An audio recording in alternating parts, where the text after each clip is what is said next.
Chapter 2. Katie, Abbie, Sarah, home.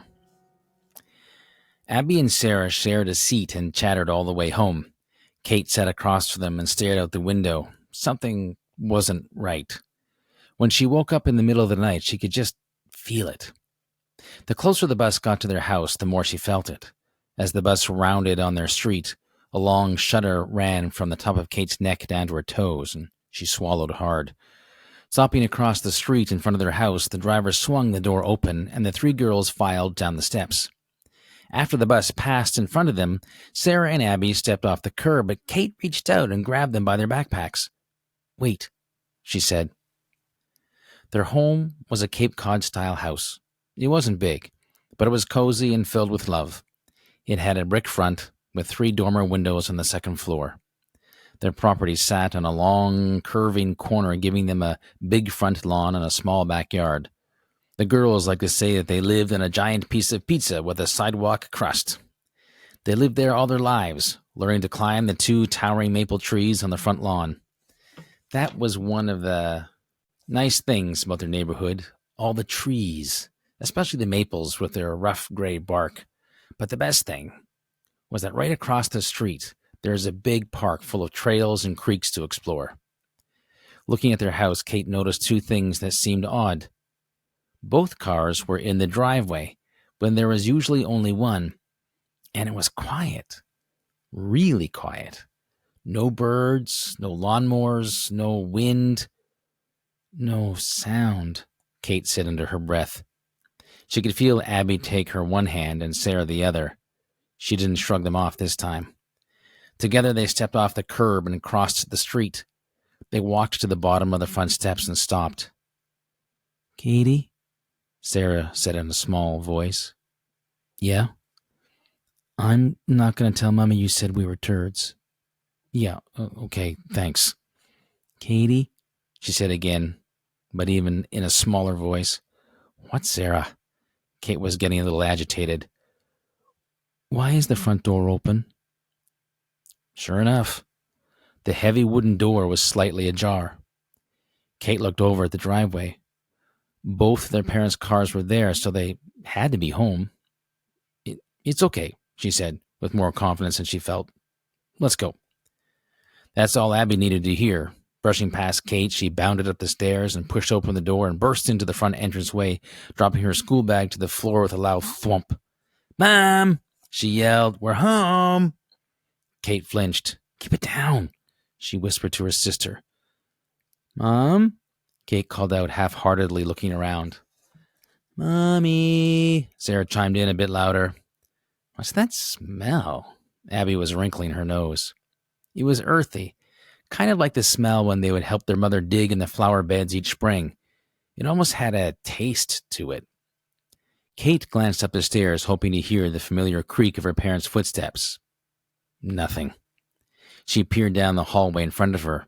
The thick, dark curtains that shielded the back of the house against the hot afternoon sun were being sucked in and out through the opening of the sliding doors. "The deck doors are open. They must be on the back deck then," Abbie said, and started down the hallway. "Wait!" Kate had a feeling that drawing any attention to the presence in the house was not a good idea. Not hearing, or more likely just ignoring, her older sister, Abbie marched down the hallway to the open door, making a lot of noise for someone so slight, and pulled the curtains back. Kate and Sarah could see her silhouette in the doorframe, just standing there, not moving. "Abbie!" Kate hissed, looking around nervously. Her sister didn't respond. "Abbie!" Kate walked towards her sister with Sarah in tow. Standing in the doorway, looking out into the backyard, Kate was momentarily blinded by the hot, bright sunlight. She could hear a low thrumming sound coming from somewhere. Her eyes adjusted to the light. "What the?" she said, barely above a whisper. Their entire deck, lawn furniture, gazebo, laundry rack, and even the tetherball set had all been replaced with a big black hole that took up most of their little backyard. And the hole was clearly not dug by a shovel. There was no sign of the dirt anywhere, no clumps of earth or mud with a worker's footprints. It was as if a massive cookie cutter had just punched down deep into the ground and come back up to carry the earth away somewhere else, leaving this smooth, deep hole. Sarah broke the silence. Maybe Mummy fell in the hole. She leapt from the doorframe towards the edge of the hole, desperate to see if her mom was indeed somewhere down there. No, Sarah! Kate grabbed the back of her sister's collar before she could get any closer. Mummy's not down there. She's probably over at the LeBlancs talking to Heather. You know how Mummy likes to talk sometimes. Then she said, stay here. Kate crouched down on all fours and inched her way forward. The thrumming sound was definitely coming from the hole. So was a warm breeze. What do you see? Chorused Abbie and Sarah together. Nothing, but there's a wind coming up from the hole. It's warm. The other two lay flat on their bellies and wiggled their way towards their older sister until they could see over the edge of the hole, too. Just like Kate said, there is a warm breeze coming up from the darkness below, and they could hear the faint thrumming sound being carried up on the gentle draft of air. What do you think's down there? Abbie asked. I don't know, Kate replied, wondering the same thing. Do you think Mummy and Daddy fell down there? Sarah asked. No. Why not? Because why? Just because, okay? Mummies and Daddies just don't fall down holes. Okay, Sarah said quietly, looking sad and afraid. Man, maybe for some reason their parents were down there. Maybe they were stuck on a ledge and hurt and unable to call out. I mean, that seemed unlikely, but then again, how likely is it to have a never-ending hole suddenly appear in your backyard? Kate decided to put her little sister at ease. Look, I'll go down there and check, she said, her voice sounding loud in the quiet of the backyard. What? Abbie cried. It'll be okay. I'll just go down a little bit to see if I can see anything. All I need to do is put the garden hose over the side, and then I can slide down on that a bit and easily climb back up, just like summer camp. Camp was a knotted rope, Katie, and you could hardly do it. Yeah, well, I'm not going that far down, and you guys can help pull me up. I don't know, Katie. I'm scared. Sarah was clinging onto Abbie. Well, let's see if we can tell how deep it is first, Abbie suggested. And with that, she picked up a small stone from the edge of where the deck used to be and dropped it over the side. They waited, ears tilted towards the hole. But even after what seemed like a few minutes, there was no sound of the rock hitting the bottom. That seems pretty deep, Abbie said. Yeah, Kate agreed. Okay, you go down on the hose a little bit just to see if you can see anything down there, and then we'll help pull you up. Sarah didn't say anything. All right, I'll go, Kate said with more determination than she felt. Within a few minutes, the girls had fed the hose into the darkness. Kate gave it a few good yanks to make sure it was well secured to the house. Now, when I say so, you guys pull me up when I climb, okay? Okay, Abbie and Sarah said together. Kate got down on her hands and knees at the edge of the hole and let her eyes adjust to the darkness below. Taking a deep breath in, she grabbed the hose with both hands and began inching her way over the edge, wrapping the hose around one of her ankles as she lowered herself down. She stopped, eyes barely level with the ground. Now you guys pull when I say pull, right? Kate's face was tight. Her sisters nodded. Katie, Sarah was starting to panic at her sister's head disappearing. It's okay, Sarah. I'm just going to go a little farther. Very slowly, Kate slid the hose through her hands, making sure the part wrapped around her ankle would stop her if she sensed it with her other foot. Now that she was over the side and a few feet down from the top, the breeze in the hole felt stronger. It made Kate's hair fly around, covering her face and blocking her view of what was below. It also distracted her from noticing that she had gone much farther down than she had planned. She stopped. Looking up, her sister's faces at the edge of the hole seemed alarmingly small. They were shouting something, but at this depth she couldn't make it out. She looked around. Fear started to creep up her arms. She'd gone way too far. Pull me up, Kate shouted, as she struggled to climb. She still couldn't hear her sisters, which meant they probably couldn't hear her either. Pull me up, she shouted again and grabbed farther up the hose. It looks like she's coming up, Abbie said. Hurry, Sarah.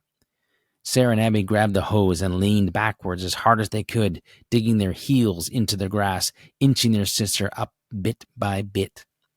She says, "I'm fat," Abbie grunted between pulls. It was hard going. Neither of them had much weight to leverage, and they were straining hard for every inch of hose they could pull out of the hole. "Hello, girls." The voice was cold. Abbie and Sarah froze. In unison, they turned their freckled faces to see who was behind them, their hands still locked on the hose, both still leaning back. A man and a woman stood in the open doorway. Both wore light blue suits with white shirts. One had a thin black tie, the other a thin blue tie.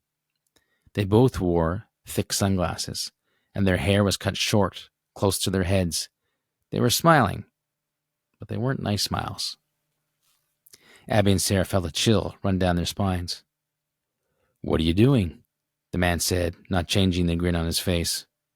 Sarah took in a breath to speak, but Abbie nudged her with her elbow and spoke first. We're just trying to see how deep this hole is." "Really?" the woman with the thin blue tie said slowly. Yeah," Abbie said, not very convincingly. "Why?" "Ugh, just something to do." "But what about Katie?" Sarah blurted out. "Katie?" "Sarah." Abbie shot her younger sister a hard glance. "Sarah? That is a nice name," the man with the thin black tie said. He looked over at the woman and smiled. Sarah didn't like the way he said her name. "I do not think you have to worry about Katie," the black tie man said. "Why?" Abbie asked. "Because she's not hanging around." And with that, he closed the distance from the door to the hole in less than 2 seconds. The girls almost didn't see him move, but they did see the glint of sunlight in a large knife. It was curved with intricate markings. The man scooped the sharp blade under the hose and brought it up in one quick motion, cutting the hose like a hot knife through butter. Abbie and Sarah fell to the ground in a heap once the tension in Kate's dangling weight was released. The other end of the hose, the one holding Kate, disappeared over the edge in a flash. So quickly that the two girls had hardly noticed what had happened. "Katie!" both sisters yelled in unison as they scrambled to catch the end of the hose before it wasn't there. "Kate!" they shouted down into the empty hole. Her face hot with tears, Abbie swung around to the man with the black tie, who was putting the knife back in its sheath. "I hate you!" She charged at the man with her teeth bared, but the woman stepped forward and easily grabbed her wrists, pinning both of her arms to her sides and lifting her off the ground. Abbie kicked and screamed with the energy and ferocity of someone much larger than herself, but the woman had a surprisingly strong grip. The woman smiled. While Abbie continued to fight her way free, Sarah knelt beside the hole crying through her pigtails, which dangled over her face. "Katie! Katie!" The woman with the blue tie nodded at the black tie man, who went over and scooped Sarah up into his arms without much care, like he was picking up someone else's dirty laundry. Abbie had exhausted herself and was dangling limp, not knowing what to do. Her head was swimming. What was happening? Where were her parents? What was his hole doing there? Was Kate dead? Was she alive? What's going on? Abbie desperately wanted to see her mother and father. She had nothing but questions. However, one thought rose above them all. We've got to get away from these guys. Blue tie woman seemed to be in charge. She spoke quickly into her suit cuff. Abbie couldn't hear everything she said, but she did hear her say, "We have 2 of them. 2 of us." "Sarah!" Abbie shouted over at her younger sister, who was whimpering and crying to herself as she dangled from the arm of the black tie guy. "Sarah!" This time Abbie looked up. "Quiet," said blue tie woman in her cold voice. "Sarah!" Abbie hissed. "Quiet, I said." Blue tie woman gave Abbie a short shake for emphasis. Abbie didn't acknowledge the warning and called out again. "Sarah, we need to do thumbs. We need to do it now." Sarah looked confused, but just as she was about to ask Abbie what she meant, Abbie twisted herself around in blue tie woman's grasp and jabbed her thumb as hard as she could into the middle of the woman's throat. The woman hadn't expected this, and she gasped. Her face seemed to turn a shade of purple and blue, like a film that rippled up and down. It wasn't a crippling blow by any means, but it had a much bigger effect than Abbie was hoping for.